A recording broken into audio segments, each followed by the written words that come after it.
gonna do my hair.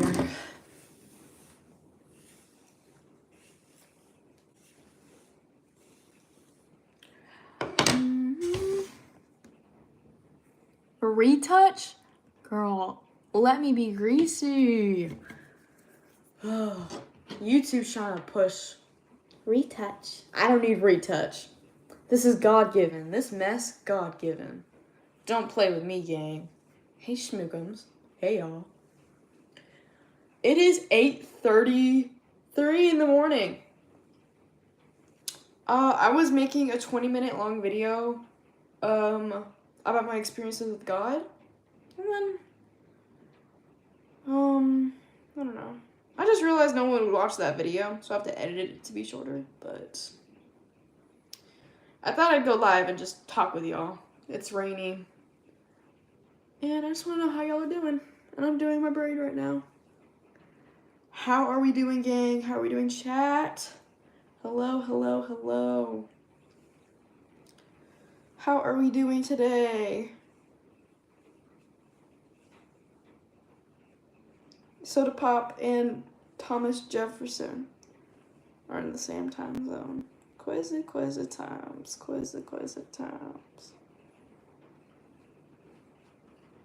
Hello, mate. Hello. I'm braiding my hair. It's really greasy. I'm really greasy, and I have not showered, so that's fun. Can I tell you a story?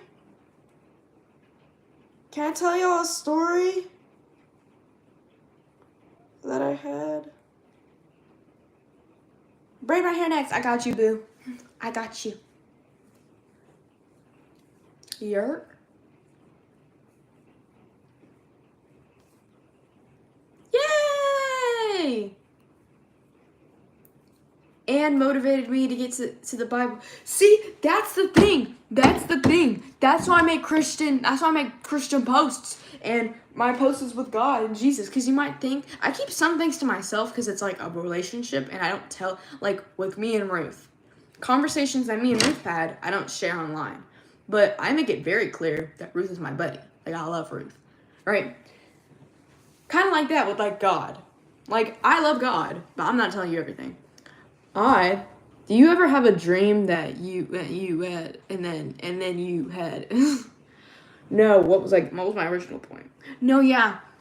I cannot go out and give people Bibles, and I don't have time for it. I know when I'm older I'm gonna do it. But you don't want to see our conversations. But it's whatever impact I can make matters. So, people have said, oh, seeing you talk about God made me want to, pursue God more.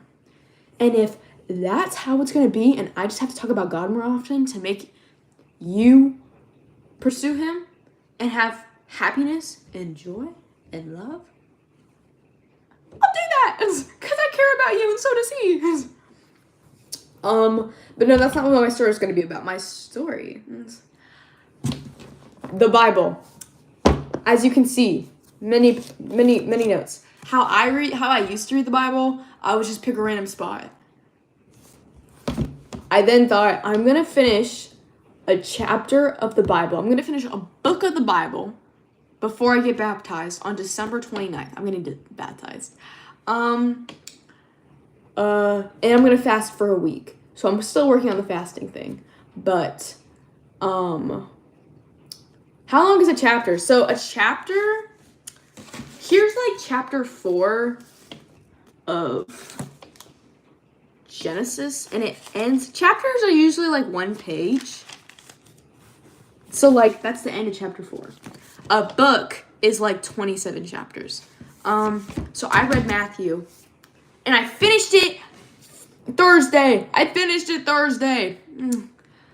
I was so proud of myself until I realized I finished it in math class and I didn't feel as proud of myself anymore. Until later that day, my mom, she's putting up Christmas stuff, and so I start like getting the ball rolling for Christmas activities. I bring my brothers downstairs so we can spend time with my mom. We put the Christmas tree up. I have to go to my driving school class on Zoom. So I'm like, okay, guys, have fun. And my brothers are going through the boxes in the garage. Mind you, my brother comes upstairs and he's like, Anna, here's my Christmas present to you. Early Christmas present. It's a mug. And the mug says, with God, all things are possible. And that verse is chapter 25, verse 19. Now you might think, Anna, it's just a mug. I've never seen this mug in my life. I don't know where this mug came from. It was from our boxes downstairs in the garage. The only reason it's significant, and I say this story, is because that was the same day I finished Matthew. And it's kind of like God was proud of me. I finished Matthew. And so he got me a mug. And I just think that's so cool. Is it not? And if it's not cool to you, that's okay. But it's cool to me. I think it's cool. I had that experience. It was really cool. And this is where I keep all my hair ties.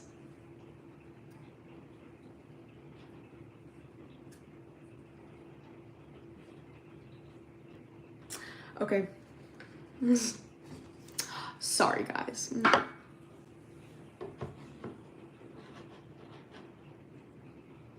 Super. Dude, I'm gaining weight because I'm bloating, but like, I'm 126 right now. I forgot my live streams are delayed by 1 minute. That's all YouTube live streams, so whatever you see right now is a minute after what happened. So I'm like, ooh, guys, crickets. I'm so sorry. I do too. That's why I'm keeping them on that. Why don't you give it a scrunchie as a tutu? I don't have a scrunchie. I'm not a scrunchie girly. I'm really not. I finished a commission last night and it only took me 30 minutes because I'm 1 minute in the past. Because there's like this tool where like wherever you draw on one side, it draws it on the other side automatically. So that's how I've been drawing some of the commissions. Where I'm just like, if the character design is like super identical on both sides, I'm just gonna draw it like that. Genesis. I was gonna start in Genesis. And I did, then I got bored. I got bored real quick. That reminds me. What reminds you? Also, the day I read Genesis, straight-headed freak. Straight-haired freak. Curly-haired freak. No. The day I read Genesis, it was the part where there was Noah's Ark, and Noah's put on the ark with the animals, and then they survive, and then Noah makes like a sacrifice in this, like with the animals, and the scent pleases God so much to the point where he's like says under his breath, like, I'm never gonna flood the earth ever again, right? And he makes a promise, and the promise that he'll never flood the earth ever again is how he remembers it. The convent of that promise is with clouds and rainbows, right? And that's his promise to never flood the earth again. And the day I read Genesis at school is the day I saw very beautiful clouds in the sky, and it wasn't rainy and dark. It was beautiful and everything. Like, Have you got to Ruth yet? I've already read Ruth in the past, but I'm going to have to reread it. Ruth is basically, there's this woman, and she has 2 sons, and they, I don't think they ever got married. No. There was a husband, 2 sons, and a wife, but the 2 sons and the husband died. And so the wives, but the 2 sons had wives, and one of them's Ruth. And the wife's like, hey, you 2 go back to our homeland and go live lives and go get married again. And one wife's like, okay, bye. And then Ruth's like, no, I'm going to stay with you. Even if we die together, I'm going to stay with you. Ruth was loyal and devoted, right? And so, hi Disney. And so, Ruth and this mom, our mother-in-law, go to another area, and they're both widows. So that's why you take care of widows. And so there's one man. The rule is, if you have a brother and he has a wife and he dies, then the wife goes to his brother, and his brother must have a child with her so that they may have a successor. But there were no more brothers. So they had to go for like a cousin of like the dad or something, of the father. And so everyone's like, you can't marry Ruth. She's like technically she's like a different race. You can't marry her. You have to marry, I'm so sorry. I'm so sorry. You have to marry somebody else. But he's like, no, I'm good. I'm gonna do this. And so, the man's very kind to Ruth, and,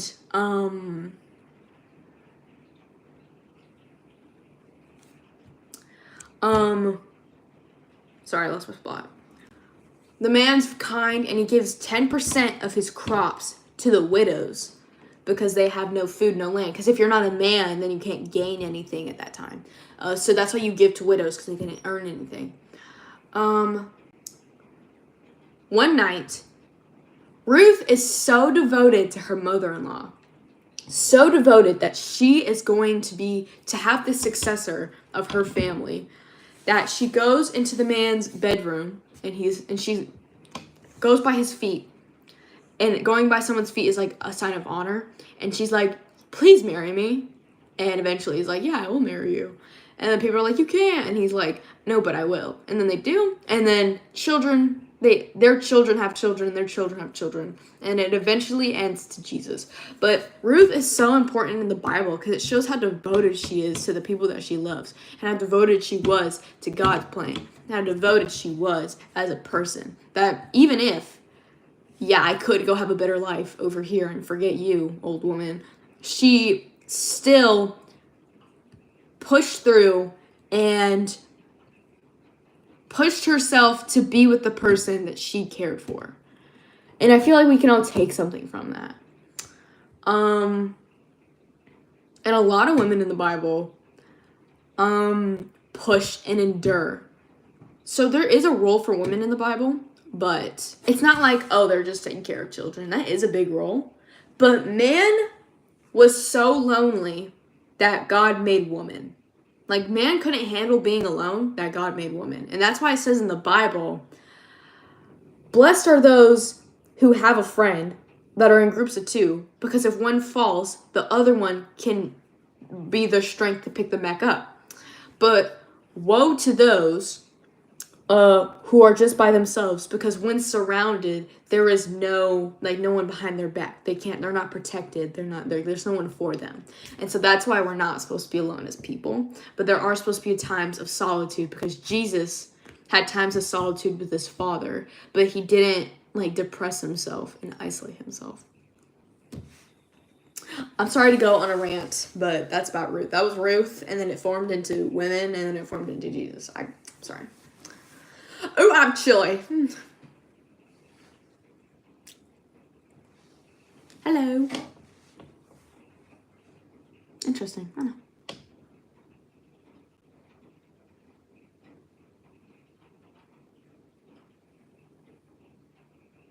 That's your opinion.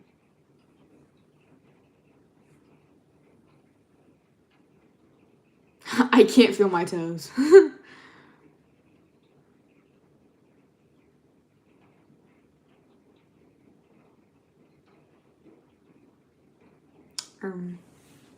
I ate them. Oh, interesting. Hi, Mocha. Yeah, if you don't believe Jesus was here, or he existed, but he was fake, and that's cool. Free will and all that.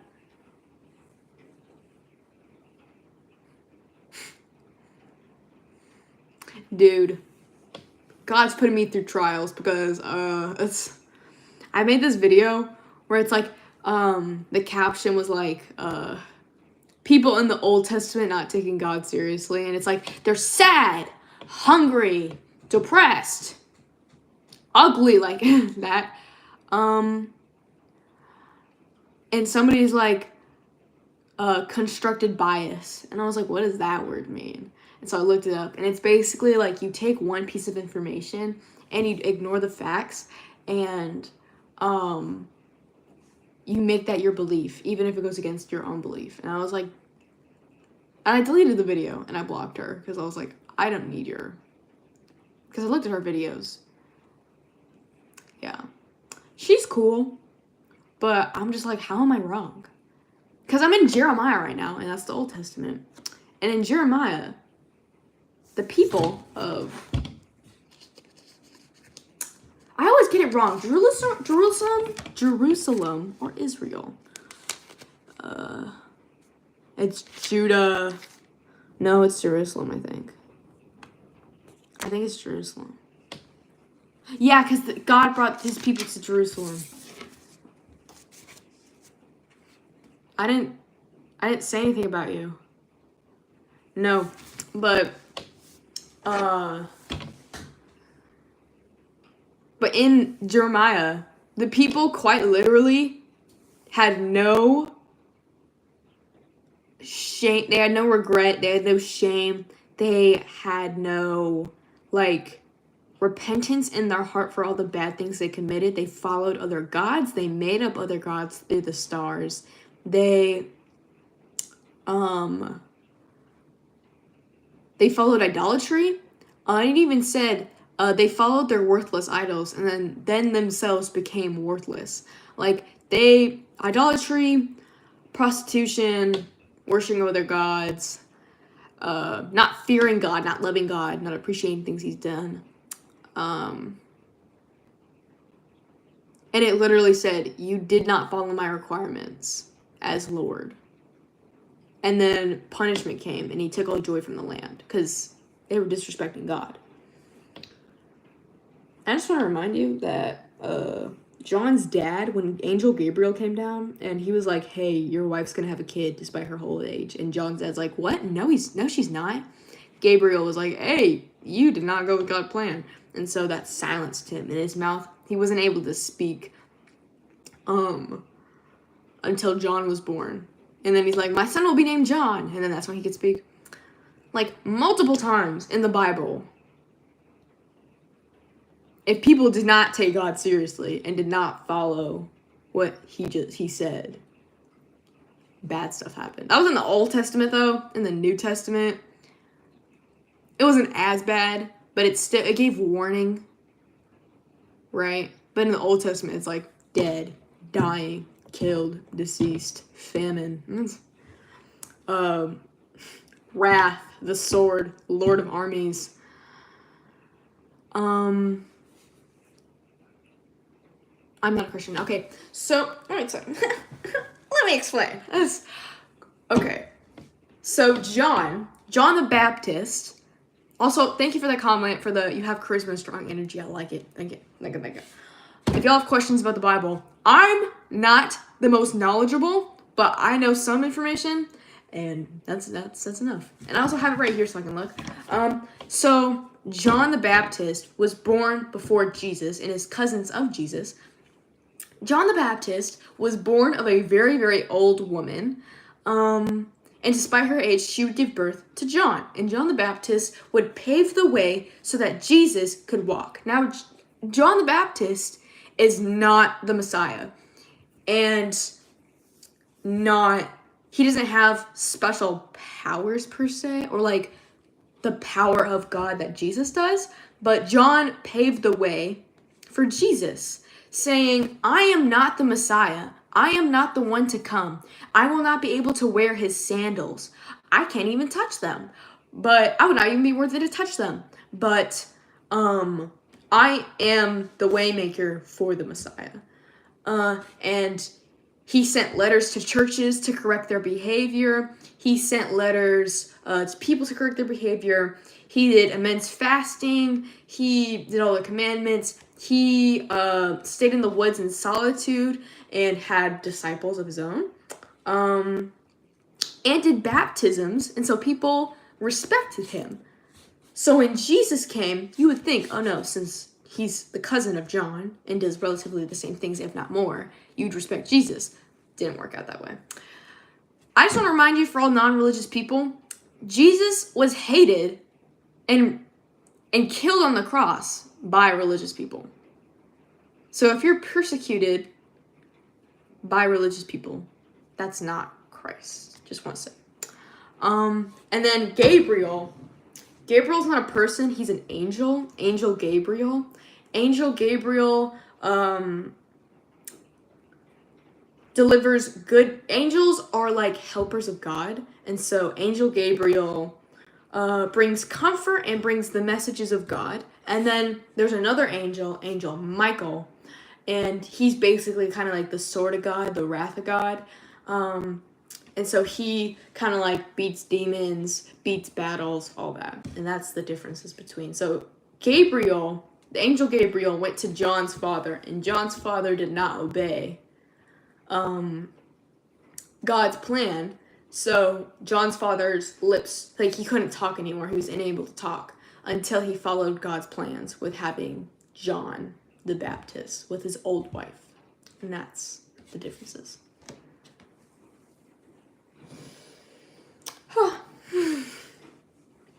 I think my chat just turned off.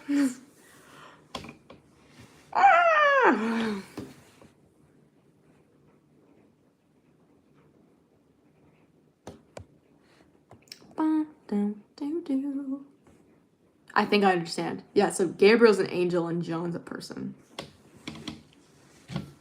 Dude, I'm not in a youth group. I'm not in a little group. That was actually kind of fire. No, we were just listening. Okay. I'm sorry. Okay. I'll never feel bad about talking about Jesus, but I know it can get excessive, and I know people might get annoyed. And so if I ever talk too much about it, I'm so sorry. I get really excited. I'm not in a youth group yet.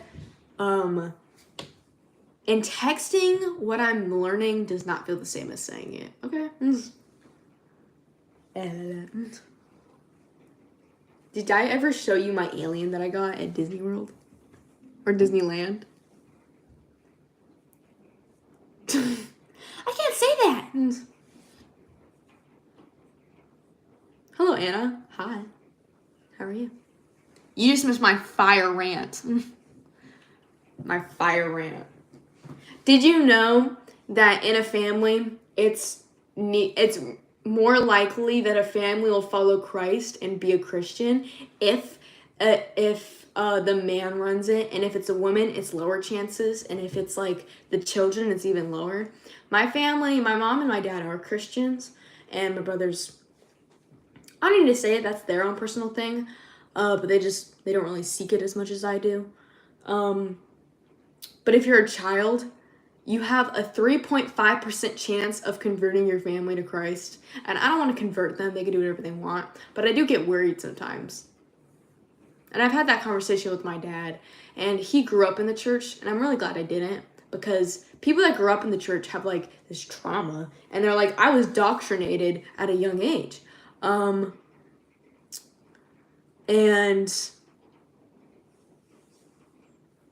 why is Vro so much? What is Vro? What is Vro? What? Bro. I like that name. Can we start calling me Vro? Like, instead of saying bro, we should say Vro, the alien. Bro! Bro, you're so silly, bro. I love Vro. I don't know who Vro is.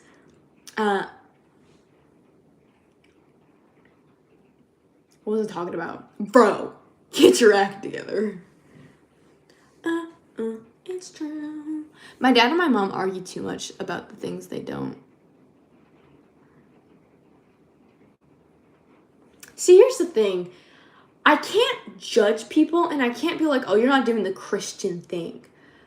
Because I'm not. I'm not perfect, and I'll never be perfect. The only person that can dictate that is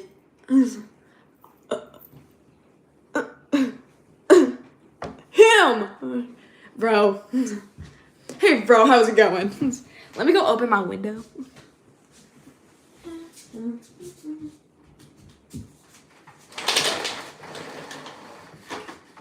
it's chilly. And so I'll tell my dad about things I like, but he grew up in the church, and he's gotten baptized. But I remember I was sitting with him in the car, and I won't go into it. Let's catch some waves, bro. Go eat some ice cream, bro. Hi. No. I was sitting in the car with my dad. It was after church. And he's like, when are you going to get baptized? And I'm like, I don't know. And, I want my baptism to be special. I don't want to fall back into sin after my baptism because I don't want to get baptized again. You're supposed to get baptized once. There's no rule that says you can't, but I prefer it just to be once. Like it's a one-time thing. You don't get married twice, right? So I don't want it to be, I want to be a better Christian before I do that. That's not a good thing to think, a good way to think, because you don't become a Christian from being a good person. You just become a Christian. You become a child of God. Just because you accept him, right? And so my dad, he's like, I got baptized when I was 11 in the church because my dad said I just had to. My grandfather's a pastor, and my dad said the moment I could get away from the church, I did. But I didn't want to force that on you. I wanted you to find whatever made you comfortable, whatever you wanted to believe in. And I know we did go to church when you were younger, but I didn't want to force it on you, so then when you were able to get away, you just run away. I wanted you to find whatever made you have peace. And so Christianity was just what made you have peace. And I really appreciated that I didn't grow up in the church because now I have an outside perspective and an inside perspective on everything, and everything's so new and fun. But I looked at my dad and I'm like, yeah, I get that, but why do you want me to get baptized? He's like, I can clearly see it means much more to you now than it did to me when I was 11. And I was like, what do you mean? He's like, I don't really pray, and there's just still bad things that happen that I just don't get. And here's a very serious topic. In the Catholic Church, there's a new anime character, and everyone's supporting it, and everyone's like, oh, it's so cool. I brought it up, and my dad said, it's cool to bring in children to molest, and I was like, excuse me? Like, it caught me off guard, but he makes a valid point. The Catholic Church has children that come in, and parents send their children off to the pastors and priests. Oh, not pastors, sorry, priests. And they say, follow the priests, do whatever they say, don't question it, don't say anything. So basically, be quiet, and if you see anything happen, don't say anything, right? And so priests have more access to children that are males than anything else. So children that are in the Catholic Church, moreover, will get molested and then kill themselves because they don't know what to do. And that's horrible. And that is just disgusting. And my dad said, I feel like that's one of the things my dad kind of is losing faith on God is that. Like, that horrible thing is still happening right now. And God has not put anything to stop it. And since the Catholic Church in Rome has so much money and is spread around the world, disputes are settled and they're like hush money. And so there's no justice, and usually people will never want to bring the police into the church. So if there's a pastor or a priest that have an issue, they'll just send them to a different church. And no. And I agree with my dad, that's horrible. But to my dad, I think that's huge. And he was never, like, assaulted like that. And I'm sorry if anybody was.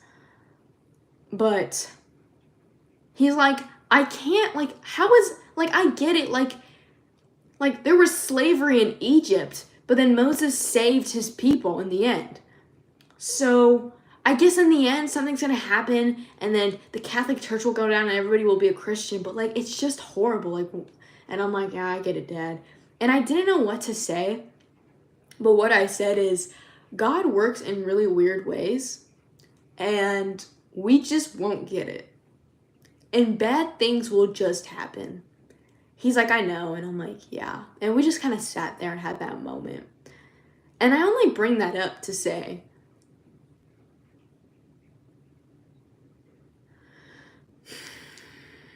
it's hard to believe in something so good when the world is so bad. And it's even more difficult when you have 2 sons and a daughter in this world, and there are the possibilities of your children getting hurt. And I can't give you a clear and precise reason on why bad things happen and why people die and why those things happen to children. But what I can say is that God is merciful and just, and that the good will always overcome the bad. And we just have to have faith and be there for one another instead of just saying, oh, you did that. Oh, you did this. Oh, you're that. Oh, you're this. And I think just being together and united as one would be better instead of only focusing on the negative. And protecting whoever we can protect is what we can do. It's just horrible. And that's the downside of like religion. And that's why I'm not Catholic, because a lot of things are just normalized there. Not saying Catholics are bad. I have a lot of Catholic friends, but it's just bad. It's just like bad things just happen like that. And it does make me think, like, is he real? But I don't know. You just can't justify something like that. And I think about it. And I think about the way he said it too. The way it really hurt him. And so, I don't know. And I know a few people that have been hurt by people that were religious. And it's just, I don't know.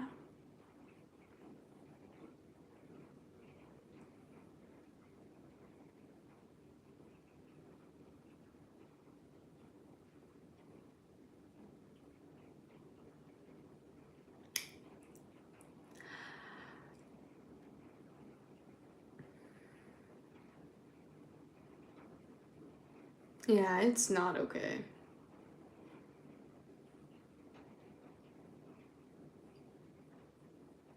But you then can remember that there's a lot of good that come from children of God. Not religious people or Christians or Catholics or whatever. Like, people that just don't care. Like, I don't care what title you give me. Jesus freak. I really don't care. Like, they're just good inside and out. And I've seen people that just, like, present Jesus so well. And I'm just like, man, that is beautiful. And I know one day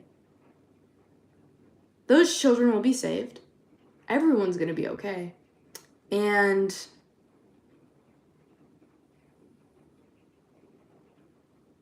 the good will overcome the bad, but all we can do is fight the good fight, as said in Timothy. When Paul was writing to Timothy, and it was the end of his day, and he said, like, it was near the end of his life, and he's like, I have fought the good fight. I have run the race. I will win my reward. I've won my reward. And it's enduring the fight and enduring the bad to finally get the good. And, like, it was all worth it in the end. And that's why I cling on to this. Despite all the bad, if I can still make an impact on the world and make it a little better than it was before, then that's the most I can do. And I'm sorry to go on that rant and make it go dark real quick, but it's a real thing to be addressed.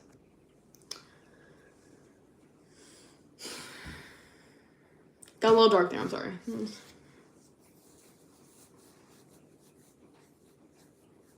Been yapping for 30 minutes. Oh, my teacher yesterday, sometimes, yeah, I won't, like, go dark on you, but it's It's heavy and it's real.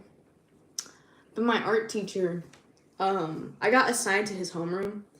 And I was like, hey, I'm your homeroom now. And he sent me a letter. I don't know how he got my address, but he did. And he wrote this November 25th.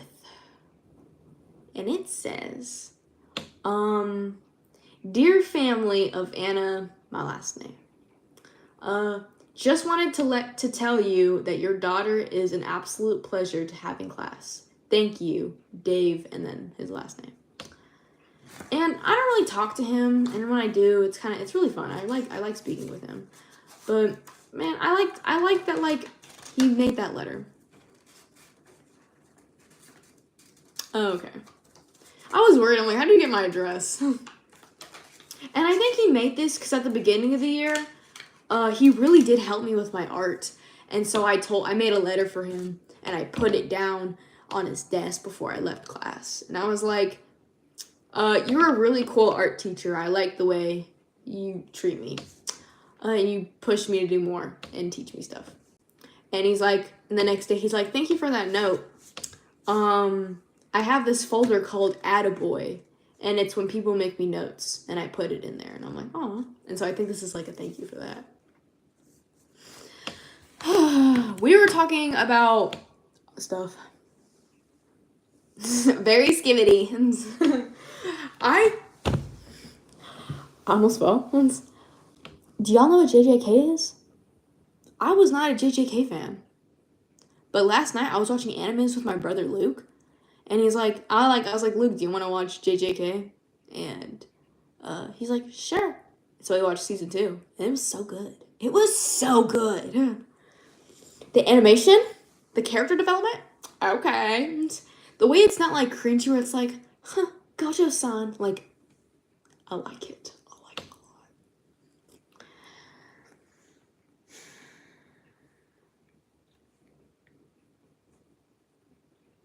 But yeah, I'm gonna get baptized. December 29th. I'm gonna have to call my church later and ask if I can sign up now. Because I could, but they just haven't put it on the website yet. And when I don't want to do a public one, but like if I have to, I'll record it and I'll post it so you can see it. Also, my mama got me a cross necklace. She said this one's too bulky, so she got me this. And it's silver gold with a real diamond in the middle. You can't see it. But yeah. Thank you for my yap. Thank you for my yap, y'all.